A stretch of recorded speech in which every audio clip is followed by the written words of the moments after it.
अवंतिका शाह अच्छे से जानती थी कि शार्दुल की गैर मौजूदगी में शिजा का ख्याल रखने के लिए शाह हवेली में उसके अलावा और कोई भी नहीं था। और उसे ये भी अच्छे से पता था कि उसका भाई कभी नहीं चाहेगा कि उसकी प्रिय गुलाम भूखी प्यासी एक कमरे में बंद रहे। इसलिए अवंतिका ने चुपचाप शार्दुल के कमरे के बाहर खाना रखा और दरवाजे पर दस्तक दी। शिजा ने दरवाजा खोलकर इधर उधर देखा और उसे कोई नजर नहीं आया। फिर उसकी नजर खाने की थाली पर पड़ी और आसपास किसी को न पाकर उसने खाना उठा लिया। वो मन ही मन खाना रखने वाले को दुआएं दे रही थी, क्योंकि उसे नहीं पता था कि इस हवेली में उसके प्रति इतना दयालु भाव किसने दिखाया था। वहीं शिजा को खाने की थाली लेकर अंदर जाते हुए देखकर अवंतिका इत्मीनान से मुस्कुरा दी, क्योंकि वो जानती थी कि उसका भाई चाहेगा कि इस लड़की का ख्याल रखा जाए।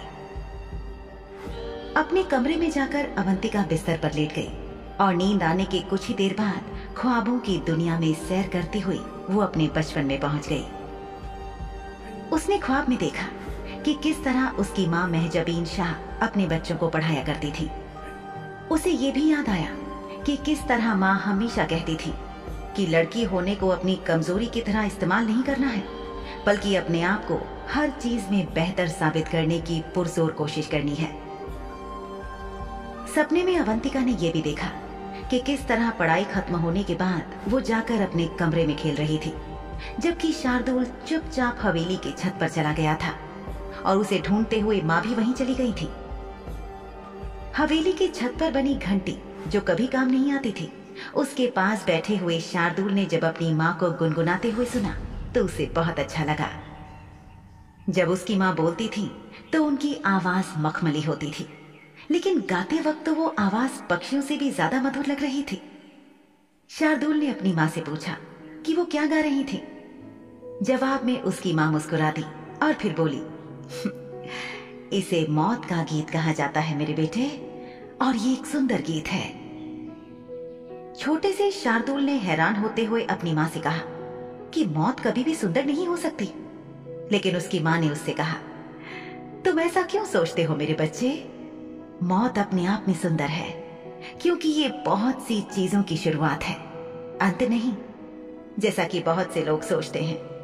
जब तुम बड़े हो जाओगे ना, तब तुम समझोगे कि दर्द में एकांत होता है।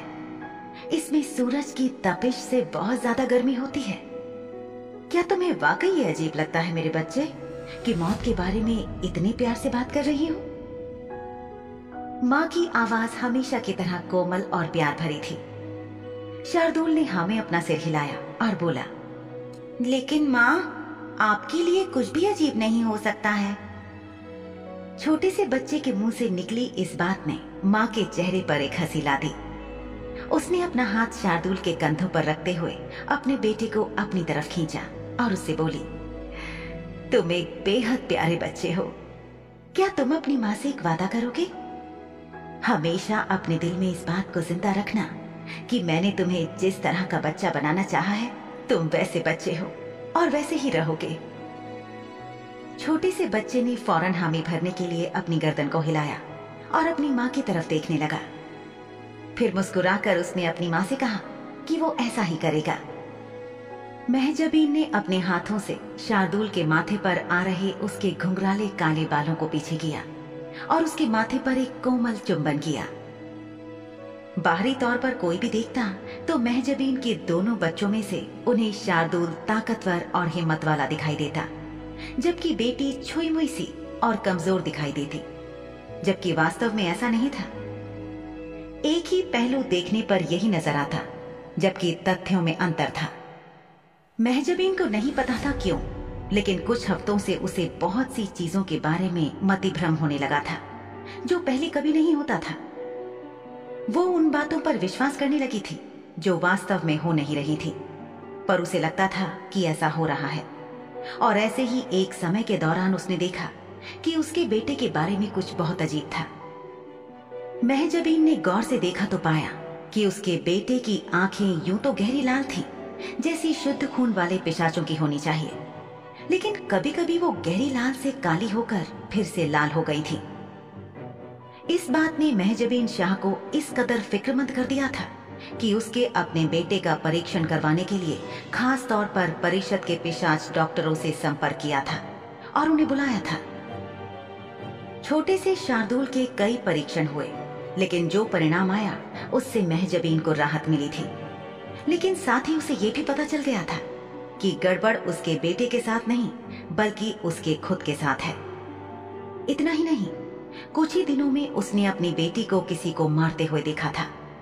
उसकी अवंतिका के हाथों पर किसी और का खून। ये वाकई एक बहुत ही अजीब बात थी, क्योंकि भले ही महजबीन शाह ने कितनी भी शिद्दत से चाहा था कि उसकी बेटी बहादुर बने और खून से डरे नहीं, लेकिन अवंतिका ऐसी थी नहीं, वो दयालु थी। इस बात के 2 हफ्ते बीतते बीतते श्रीमती शाह बीमार पड़ गईं और परिषद से आए डॉक्टरों ने उन्हें बिस्तर पर ही रहकर आराम करने के लिए कह दिया। अपनी प्यारी माँ को इतना बीमार देखकर दोनों छोटे छोटे बच्चों के जैसे दिल ही टूट गए। शाह हवेली के बेचारे नौकरों को लगा कि इस जालिम मालकिन के मरने के बाद अंततः वो चैन की सांस ले पाएंगे। आमतौर पर दूसरे घरों में वो पुरुष पिशाच हुआ करते थे जो अपने नौकरों पर अत्याचार करते थे और उन्हें यातनाएं देकर मार देते थे, लेकिन इस घर में महजबीन शाह वो पिशाचनी थी जो अक्सर लोगों को मारती थी और कई मौतों के लिए जिम्मेदार थी। महजबीन शाह क्रूर और निर्दयी के नाम से मशहूर थी। कुछ ही समय बाद उसकी मृत्यु हो गई और उसे दफनाते समय पूरा का पूरा शाह परिवार अपने रिश्तेदारों के साथ अपने निजी कब्रिस्तान में खड़ा था, जहां उनके पूर्वजों और कई रिश्तेदारों को दफनाया गया था। शाह परिवार शुद्ध खून वाला पिशाच परिवार और बेहद अमीर था, इसलिए उनके किसी भी सदस्य को कहीं और दफनाने की जरूरत नहीं थी। आम कब्रिस्तानों में बहुत से लोगों का आना जाना रहता था, इसलिए अमीर लोग अपना निजी कब्रिस्तान पसंद करते थे, जहां कोई अजनबी ना तो आए और ना जाए। इस वक्त तक नन्ही सी अवंतिका दिन रात इसी उधेड़-बुन में रहती थी कि किसी तरह अपनी माँ को खुश कर सके और उनसे थोड़ी सी तारीफ सुन सके, लेकिन इसका मतलब ये नहीं था कि वो अपनी माँ से प्यार नहीं करती थी। इन दोनों बच्चों की नजरों में उनकी माँ दुनिया की सबसे अच्छी माँ थी।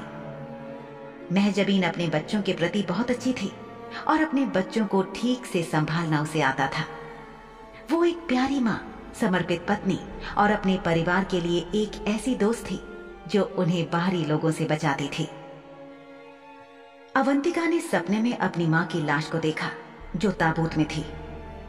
गहरी लाल भूरे रंग की महंगी लकड़ी से बना ताबूत काफी महंगा और नक्काशीदार था और उसमें लेटी हुई उनकी माँ बहुत ही शांत और सुंदर दिख रही थी। इस दृश्य के साथ ही अवंतिका के मन की उथल पुथल भी कुछ देर के लिए शांत हो गई और वो गहरी नींद में सो गई। उधर राजपूताने के किसी गांव से दूर भटकते हुए शार्दुल ने महसूस किया कि उसके ऊपर किसी पेड़ की पत्तियों से छनकर धूप आ रही थी। उसका सपना कितना अजीब था, उसने सोचा, क्योंकि वो अभी भी किसी पेड़ के तने के साथ अधलेटी अवस्था में टिका हुआ था। शार्दुल को याद आया कि पिछली रात वो बुरी तरह से थक गया था और उसकी नजर बार बार काली हो रही थी। उसकी आंखों के आगे बार बार अंधेरा छा रहा था, जिससे वो लड़खड़ाकर एक जगह गिरा था और उसके सिर में चोट लग गई थी। कुछ देर आराम करने का फैसला लेते हुए वो जंगल में ही एक घने पेड़ के नीचे बैठ गया था ताकि कुछ आराम कर ले। लेकिन उसकी नींद अब जाकर ही खुली थी जब सूरज सिर पर आ चुका था।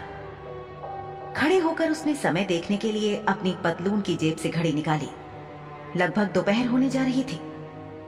उसे विश्वास ही नहीं हो रहा था कि केवल आराम करने के लिए कुछ देर बैठने पर वो न केवल सो गया था बल्कि कई कीमती घंटे भी गंवा चुका था। उसे फौरन वापस घर जाना था।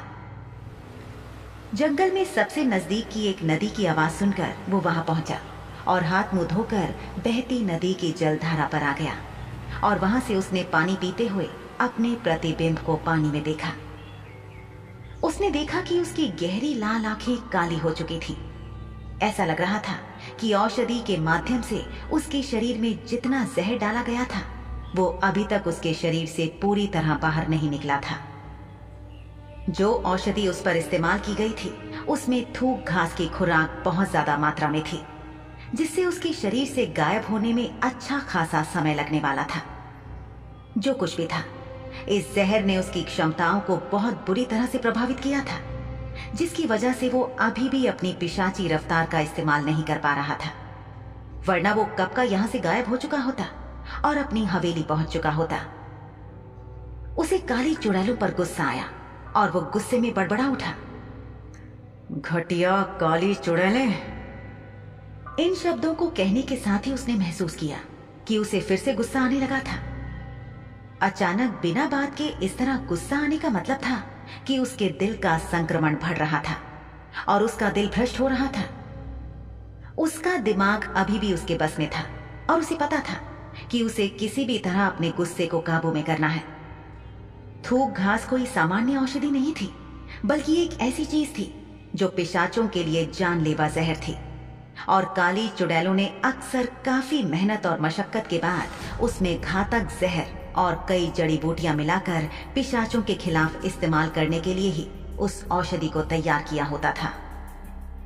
शार्दूल ने अपने हाथ से अपने माथे को रगड़ा और अपने गुस्से को नियंत्रित करने की कोशिश की, लेकिन इससे पहले कि वो इस बात में सफल हो पाता, उसका हाथ बगल में एक पेड़ के तने से टकराया और वो पेड़ जमीन पर धराशायी हो गया।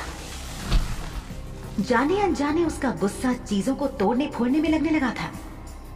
शार्दूल शाह को अच्छे से पता था कि पिशाचों के दिल को संक्रमित और भ्रष्ट करने वाली भ्रष्टाचार औषधि कोई सामान्य जहर नहीं था जिसे आराम से आसानी से शरीर से बाहर निकाला जा सके। अगर ऐसा होता तो जिन पिशाचों का दिल भ्रष्ट हो चुका होता था, उन्हें उनके वास्तविक सामान्य रूप में लाना बहुत ही आसान होता। ये घातक औषधि तैयार ही इस तरह की गई थी कि ये किसी भी पिशाच के शरीर में हमेशा हमेशा के लिए बनी रहे, और ये हमेशा अक्सर उतना ही समय होता था जितना औषधि के शरीर में प्रवेश करने के बाद से जीवित रहने तक का होता था। ये औषधि शरीर में प्रवेश करने के बाद धीरे धीरे पिशाच के दिल से होती हुई उसके शरीर और आत्मा को बुरी तरह से क्षतिग्रस्त कर देती थी। हालांकि शार्दूल को शुरू में लगा था कि इस औषधि ने उस पर असर नहीं किया है, लेकिन अब वो महसूस कर सकता था कि धीरे धीरे ये औषधि उस पर असर कर रही थी और उसकी हालत खराब हो रही थी।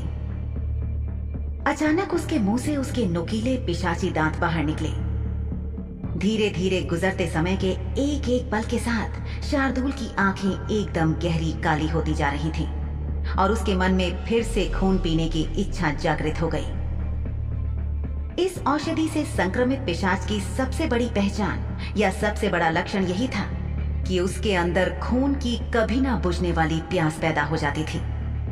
इस वजह से वो हर वक्त खून की तलाश में ही रहता था और चलता फिरता मौत का सौदागर बन जाता था, क्योंकि अपने सामने आने वाले हर जीवित प्राणी को मारकर वो उसका खून पी लेना चाहता था। इस वक्त कुछ ऐसी ही हालत शार्दूल की भी हो रही थी। इस जंगल में लगभग 1 घंटे से भी कम समय में शार्दूल ने 6 से ज्यादा जानवरों को मार डाला था और उनका खून पी लिया था, लेकिन अभी तक भी उसे संतुष्टि महसूस नहीं हो रही थी। अचानक उसे अपने ऊपर पेड़ में एक सरसराहट सुनाई दी और उसका हाथ अपनी पतलून की जेब में रखे पिस्तौल पर चला गया। बहुत सावधानी के साथ उसने आहट का पीछा करते हुए गोली चलाई और उसे अपने पास किसी व्यक्ति के जमीन पर गिरने की आवाज सुनाई दी। शार्दूल ने देखा कि ये व्यक्ति जो धड़ाम से नीचे गिरा था, उसके पास काली चुड़ैल होने की सभी विशेषताएं थी। उसकी आंखें सांप की तरह दिखती थी और उसकी 2 हिस्सों में बटी जीभ उसके मुंह से बार बार अंदर बाहर निकल रही थी। ये वाकई एक काली चुड़ैल ही थी जो दिखने में बहुत ज्यादा भयानक थी। इस बदसूरत काली चुड़ैल ने एक मुस्कुराहट के साथ शार्दूल को घूरते हुए कहा, देखो तो यहाँ कौन है, एक भ्रष्ट पिशाच। शार्दूल ने फौरन उसकी बात का जवाब देते हुए कहा, हाँ देखो ना यहाँ कौन है, एक भ्रष्ट पिशाच और एक बदसूरत काली चुड़ैल। शार्दूल ने अभी भी अपनी पिस्तौल उस चुड़ैल पर तानी हुई थी और उसने फौरन उससे पूछा, क्या तुम्हारे पास इस दवा की काट है जो मेरी हालत को ठीक कर सके? अब किस बला से सामना हो गया था शार्दूल शाह का